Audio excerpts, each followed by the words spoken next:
And now I ask the President of the Federation of Cypriots, Mr. Peter Droussiotis, to address our rally. Turkish troops! Turkish settlers!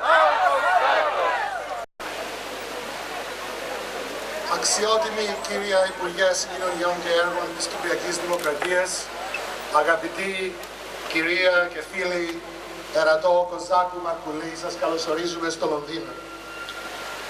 Εξοχότατε κύριε Είπατε Αρμοστά της Κυπριακής Δημοκρατίας, honorary members of Parliament and the European Parliament, as well as former members of Parliament, councillors, distinguished guests, friends, colleagues, Cypriots of the United Kingdom, Cypriotes και Cypriotisses.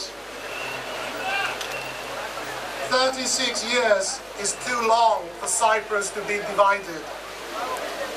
36 years is too long for Turkey to defy the rule of law in Cyprus. Πρέπει επίσης να καλωσορίσω και τους δημάρχους των κατεχομένων δήμου της Μόρφου, των αγαπητών φίλων Χαράλαμπον Πίτσα και την δήμαρχο της κατεχόμενης Κερίνιας, την αγαπητή Μαρία Ιωάννη, οι οποίοι βρίσκονται μαζί μας σήμερα.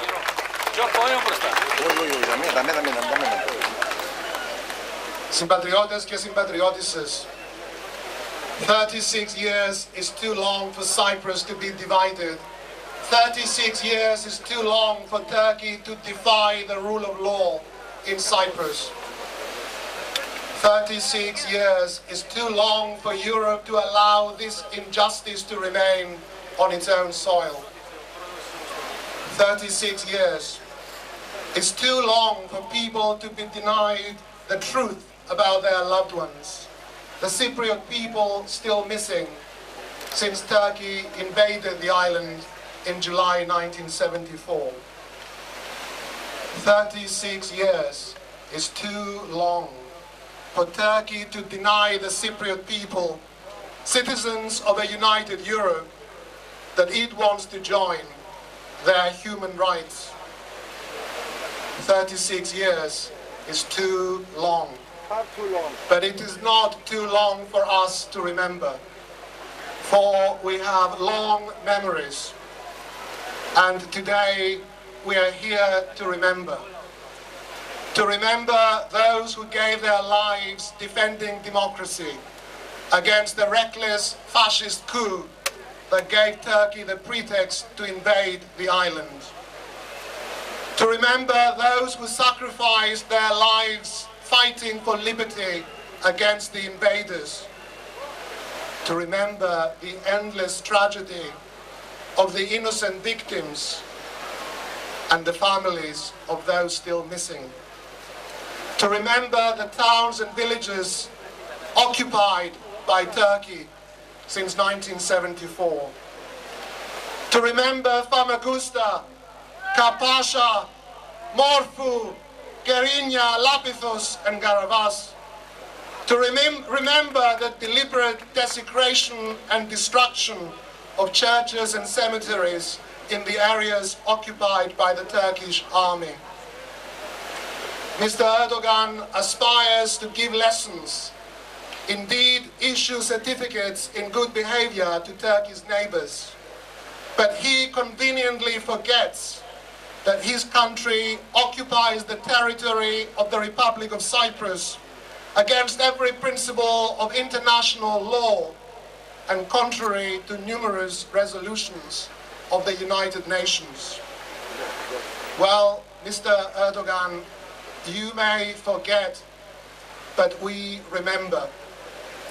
Όχι, κύριε Ερντογάν, δεν θα ξεχάσουμε ποτέ και δεν θα αποδεχτούμε ποτέ τα τετελεσμένα της ομοίης βίας και της παρανομίας της Τουρκίας στην Κύπρο.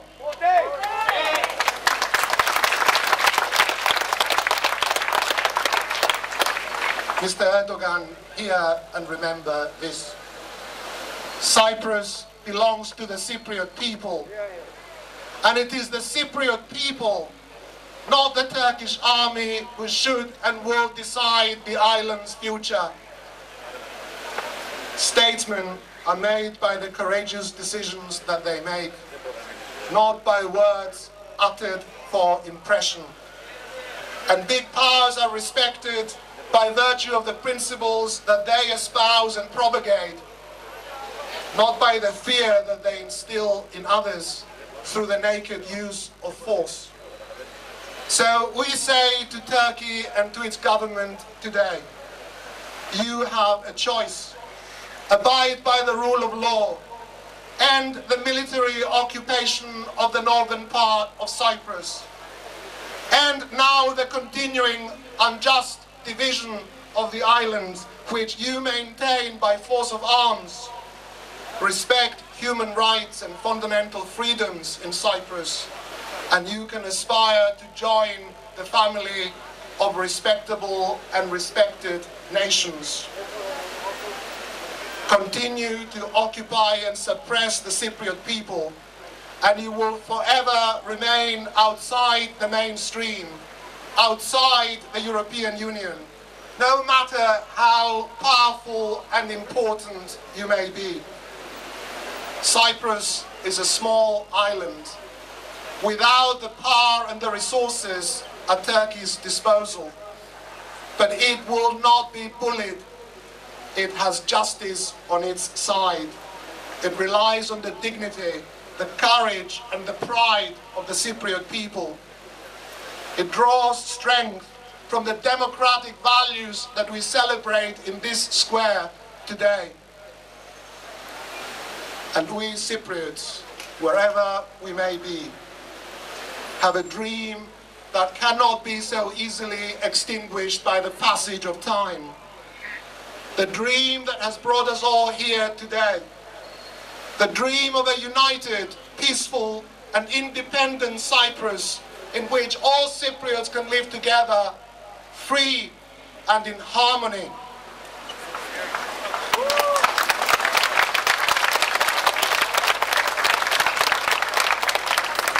But in this troubled and unstable world, we also need principled and powerful friends on our side. As British citizens, we look to and expect from the United Kingdom to fulfill its special responsibilities to Cyprus. We expect the new British Prime Minister, David Cameron, and the new Foreign Secretary, William Hague, to tell Turkey that it must change its tune on Cyprus, that it must at long last change course if it wants to make further progress in Europe. For far too long, the United Kingdom has been Turkey's champion within the European Union, while Turkey has failed to respond on Cyprus, and this must change.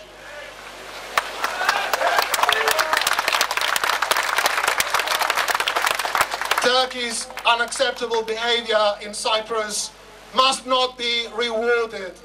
It must be punished if it is not corrected. The new British government has a unique opportunity to help bring this about, to make this vital and principled change to its approach to Turkey.